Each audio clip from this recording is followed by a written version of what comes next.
আজকে আমি আপনাদের করে দেখাবো সজনে পাতার বড়া রেসিপি।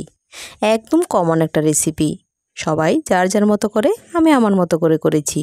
হ্যালো ফ্রেন্ডস, আমার ডেলি রান্নার চ্যানেলে সকলকে আরও একবার স্বাগত জানিয়ে শুরু করছি আজকের রেসিপি। আজকের রেসিপি খুবই ওষুধি গুণে ভরপুর, প্রোটিনে সমৃদ্ধ সজনে পাতার বড়া। চলুন আজকের রেসিপিটি শুরু করি। তার আগে একটা ছোট্ট রিকোয়েস্ট, যারা যারা আমার চ্যানেলে নতুন অবশ্যই চ্যানেলটিকে সাবস্ক্রাইব করে পাশে থাকবেন, আর যারা যারা আগে থেকে সাবস্ক্রাইব করে রেখেছেন তাদেরকে অসংখ্য ধন্যবাদ জানিয়ে আজকে রেসিপিটা শুরু করছি। এখানে আমি নিয়ে নিয়েছি, দেখুন, কয়েকটি সজনে পাতার ঢালা। এগুলো আমাদের বাড়ির গাছ কেটে ফেলেছিল, তাই একদম কচি ডগা থেকে একদম কচি কচি পাতাগুলো আমি নিয়ে চলে এসেছি। এগুলো দিয়ে আমি আজকে বড়া বানাবো। সজনে পাতার অনেক রেসিপি খাওয়া যায়, শুধু সজনে পাতা কেন, সজনে গাছের আগা থেকে গোড়া সবটাই একদম ওষুধি গুণে ভরপুর। যাই হোক, আমি এই পাতাগুলো একবার কীভাবে ছেড়ে নিই আপনাদের দেখিয়ে দিচ্ছি। এই পাতাগুলো আমি এভাবে টেনে টেনে, দেখুন, সবগুলো পাতা নিয়ে নেব। মাঝে মাঝে একটু একটু যদি সরু সরু সাইজের ঢালা পড়ে, তা আমি তুলে তুলে ফেলে দেব। দেখুন, সবগুলো পাতা ঝরানো হয়ে গেছে। এবার পাতাগুলোকে আমি এই থালাটার মধ্যে নিয়ে নিচ্ছি। সজনে পাতার এই বড়া রেসিপি পেঁয়াজ রসুন দিয়েও খাওয়া যায়, আবার পেঁয়াজ রসুন ছাড়াও খাওয়া যায়। আজকে আমি পেঁয়াজ রসুন দিয়ে এই পকোড়াটা বানাচ্ছি। এই সজনে পাতার গুণাগুণ অসীম। এটি ডায়াবেটিসের জন্য এবং হার্টকে সুস্থ রাখতে, তাছাড়া রক্তাল্পতা বা হাড়ের দুর্বলতা দূর করতেও এই সজনে পাতার উপকার অপরিসীম। এবার দেখুন, এই পাতাগুলো আমি কোন কোন উপকরণের সাহায্যে মেখে নিচ্ছি। নুন হলুদ দিয়ে দিয়েছি, তারপরে দিলাম আদা কুচনো, দিলাম কাঁচা লঙ্কা কুচি, রসুন কুচি, সাথে দিলাম বেশ বড় সাইজের একটা পেঁয়াজ কুচনো। এবার সবগুলো উপকরণ একসাথে ভালোভাবে মেখে নেব। যারা যারা পেঁয়াজ রসুন খেতে পছন্দ করেন না, তারা পেঁয়াজ রসুনটা স্কিপ করে বাকি উপকরণগুলো দিয়ে অনায়াসে এই পকোড়া বানিয়ে খেয়ে দেখতে পারেন। একদম সিম্পল, গ্রামেগঞ্জের পাওয়া একটি পাতা। এই পাতার ওষুধি গুণাগুণ যথেষ্ট পরিমাণে রয়েছে। আমরা বাড়ির গাছ থেকেই খেতে পারি, আর যারা শহরে থাকেন তারা তো কিনেই খেতে হয়। এবার দিয়ে দিচ্ছি, দেখুন, এখানে চালের গুঁড়ো ঘরে ছিল না, সেই জন্য আমি চাল কিছুটা ভিজিয়ে রেখেছিলাম। ওই চালগুলো মিক্সিতে পেস্ট করে নিয়েছি। কিছুটা পাতলা হয়ে গেছে, তাতে কোনো অসুবিধা নেই। দেখুন আমি কিভাবে ব্যালেন্স করে নিই।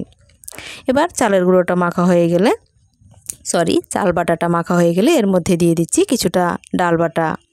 ওই ডাল বাটাটা অপশনাল, আপনারা চাইলে দিতেও পারেন, নাও দিতে পারেন। আমার ডাল বাটাটা ঘরে ছিল। এটা বুটের ডাল বাটা, মানে ছোলার ডাল, ওটা কিছুটা রয়ে গেছিলো, ওটা আমি দিয়ে দিলাম প্রায় 3 চামচ 4 চামচের মতো। এরপরে প্রায় 4 চামচের মতো দিয়ে দিলাম বেসন। এগুলো আমার মেয়েই দিচ্ছিল, আমি বলে বলে দিচ্ছিলাম কোনটা কতটুকু দিতে হবে, আর সে পাশে দাঁড়িয়ে থেকে দিয়ে যাচ্ছিল। যেটা বলছিলাম, সজনে পাতার গুণাগুণ নিয়ে, কোষ্ঠকাঠিন্য দূর করতে এবং গ্যাসের সমস্যা দূর করতেও এই সজনে পাতার খুব কার্যকারিতা রয়েছে। দেখুন, আমি ভালোভাবে সব কিছু মাখিয়ে নিয়ে চলে এসেছি। সাথে রেখেছি একটু সোডা, যেটা আমি বড়াটা বা পকোড়াটা বানানোর ঠিক আগ মুহূর্তেই মেখেছিলাম। ভালোভাবে 1 চিমটি সোডা মেখে তারপরে আমি এই পকোড়াগুলো তেলে দিয়েছিলাম। একে একে সবগুলো পকোড়া আমি তেলে দিয়ে দিচ্ছি। আপনারা চাইলে আর একটু ডুবো তেলেও এগুলো ভেজে নিতে পারেন। আমি যেটুকু তেল দিয়েছি এতে আমার যথেষ্ট হয়ে গেছে, সেজন্য আমাকে আর তেল দিতে হয়নি। এইবার আমি পকোড়াগুলোকে খুব লো হাইটে ভেজে নেব। এই পর্যায়ে আপনারা চুলার আঁচের প্রতি একটু খেয়াল রাখবেন। হাই ফ্লেমে এই পকোড়াগুলো ভাজলে একদম পুড়ে যাবে, আর তাছাড়া বাইরে থেকে লাল লাল হয়ে যাবে, ভিতরটা একদম নরম থাকবে, মুচমুচে হবে না, খেতেও ভালো লাগবে না। তাই একদম লো হিটে আপনারা এই পকোড়াটা বানাবেন, যাতে করে বাইরে এবং ভেতরে দুটোই একদম ক্রিস্পি ক্রিস্পি হবে। দেখুন, আমি অনেকক্ষণ ধরে একদম লো হিটে এই পকোড়াগুলো বানিয়ে নিয়েছি। বেশ সুন্দর একটা কালার এসেছে। এবার আমি এই পকোড়াগুলো নামিয়ে নেব।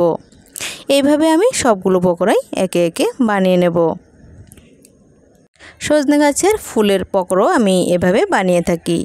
আমি অবশ্যই একদিন আপনাদের সাথে এই রেসিপিটাও শেয়ার করার চেষ্টা করব।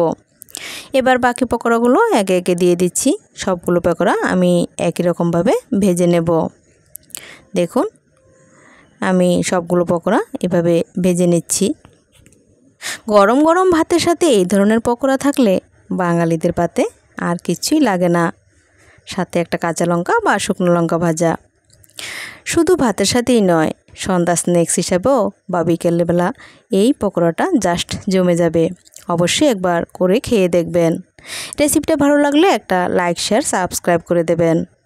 আর এতক্ষণ ধরে যারা যারা আমার এই রেসিপিটা ধৈর্য ধরে দেখলেন তাদেরকে অসংখ্য ধন্যবাদ। রেসিপিটা এখানে শেষ করছি। সকলে ভালো থাকবেন।